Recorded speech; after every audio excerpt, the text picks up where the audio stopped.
Let's discuss the impact with Mr. M. Murali, Chairman and Managing Director at Shriram Properties, and we also have Mr. Abhishek Kapoor, the CEO at Purvankara Ltd, joining us to talk to us about the same. Abhishek, let me begin with you and ask you. There was this worry, which has started coming in that the interest for home sales has plateaued a tad bit, and people are sitting on the sidelines and waiting, given the rate hikes that we had seen recently. Do you believe that this rate pause is going to provide a big fillip to demand going forward? Thank you, Anisha, for having me on the show. We have not seen any slowdown really as far as the demand is concerned.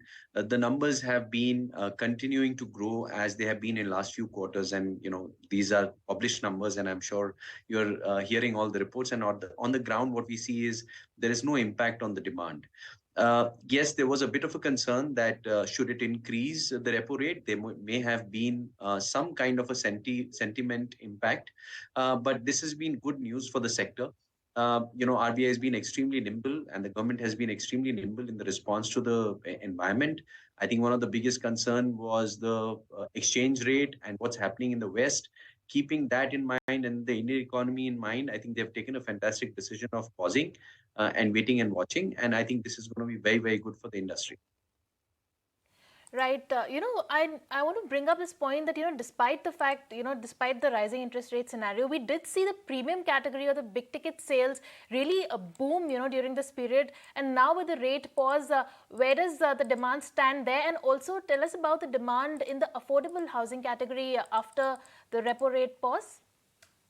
Look, we have seen consistent demand in both the categories. Really, if you look at affordable housing per se, the definition itself is actually below 35 lakhs. There aren't a large number of developers operating in that category. Most of the developers are operating in the category which is between 35 and 80 lakhs, and that's a mid-income category.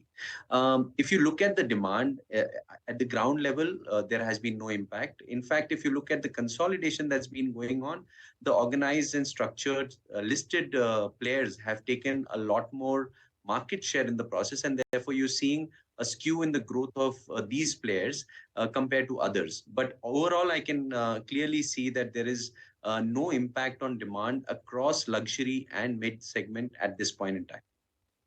Mr. Murali also into the discussion. Mr. Murali, do you echo the view? Did you also not see any sort of plateauing of demand or any kind of slowdown?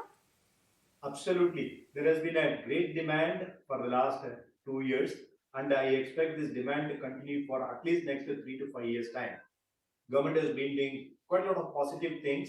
Yes, last year the increase in home loan rate interest was probably could have been avoided. But it has not created any dent on the demand.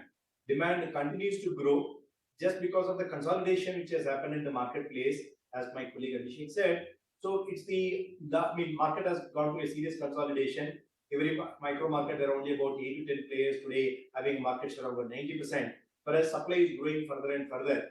Demand has been growing further and further. Supply has been shrinking very regularly, which has created a good demand in affordable housing, mid-market segment, also in luxury segment to a large extent. So now this RBI monetary policy today, pausing this repo rate increase is another feather in the cap today, which is going to help the banks to remain very competitive on home loans, which will probably push the buyers to take decisions much more faster today. So we are very, very positive and thank the government for whatever they have done now. And the government has been actively supporting the business enterprises today or the consumers today, a much better way to shape up the economy overall. Mr. Murali, what about your expansion plans? Because the much I understand, you are largely in the mid-income category and have a strong presence when it comes to Bangalore as well as Chennai. But what about going forward? What kind of pipeline do you have with geographies? As you know that we have got next 3 years of growth plan, which is coming from the current markets, Bangalore, Chennai and Calcutta. We have got a good pipeline of projects today, which can cater to which can meet this demand, what the organization has set out for the next 3 years' time. Having said that, we are expanding into Hyderabad and Pune this year. So that will add further additional volume to our overall growth. So overall, the industry is looking very positive, particularly in the mid-market and affordable housing segment. Demand has been really good. And as an organization, we have been growing consistently very well. And next 3 years growth has been, growth is expected to be phenomenally good for us. And the new market expansion also will help us, surpass the growth target what we looked at overall. Right. Abhishek, I have to ask you this question since you're with us, and you, of course, also have a very strong presence when it comes to Bengaluru. And we've all been reading the headlines how the rentals have actually doubled. There is a bit of a supply crunch. There is a lot of people coming back to work, and perhaps that's led to a bit of a demand spike as well. You're reading on the ground, and do you believe this is transient, or there is a fundamental strength that you're seeing at the underlying level as well?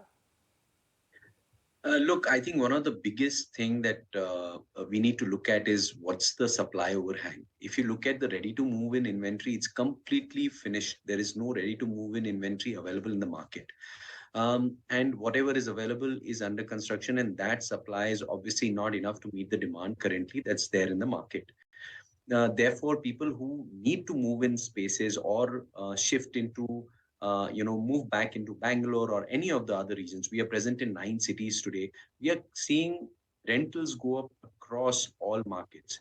What it means really from the residential real estate point of view is that the arbitrage between the rent and interest rates is going much, much lesser. And with the price appreciation that's happening, customers or people are looking at really buying, and instead of renting, they're looking at owning. But in the interim, while they get possession of their apartment, they still need to rent.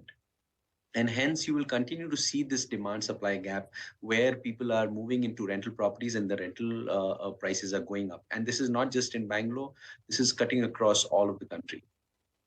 Okay, Abhishek, I'll come back to you, but I have a question related to Mr. Murali's organization as well. Sir, recently 2 private equity players, namely Walton Street Capital and Starwood Capital, have exited by selling almost 14% stake in your company. Could you tell us which are the new investors that have come on board, and what was the reason of the exit? Any interactions you've had with them? I will take this opportunity to thank Walton Street Capital and Starwood Capital. They are our early investors from the US. They have been supporting us, guiding us the growth path for the last several years, and they've played a very significant role in shaping up the culture of the organization and what we have become today. And as you know that every private equity has a timeline and as well as their own compulsions in their native market and opportunities what they get in the native market. Hence, I think they were looking for exit. And we would like to welcome, I would like to take this opportunity again to welcome our new investor partner. Aurum is the company, and they have invested, they picked up 14.27% from Walton Street and Starwood Capital. I would like to work with a new partner and take their guidance and continue the growth path and culture of this organization and focus further to strengthen and deepen the market penetration across the regions where we operate. I'm sure the new relationship will also help us, like Walton Street and Starwood Capital, they have helped us in holding our hands in shaping up this organization growth for the next several years. So Murali, Abhishek, just quickly coming to you because we have to wrap up the conversation. Wanted to understand from you that you're looking at raising further funds for expansion as well. What could be the size of that fundraise, if at all, and what kind of revenue potential do you envisage for the company in FY24? Look, what I can share with you is we are in talks for platforms for both our plotted and residential development at this point in time. And we have already raised an AIF last year, and we are expecting to deploy all of this capital during the current financial year, which is starting this April. And from launch and sales point of view, we are expecting to launch about 14 million square foot in this financial year. And of course, you can do the math as we don't give forward-looking statements, but I think we are looking very, very positive in terms of growth numbers.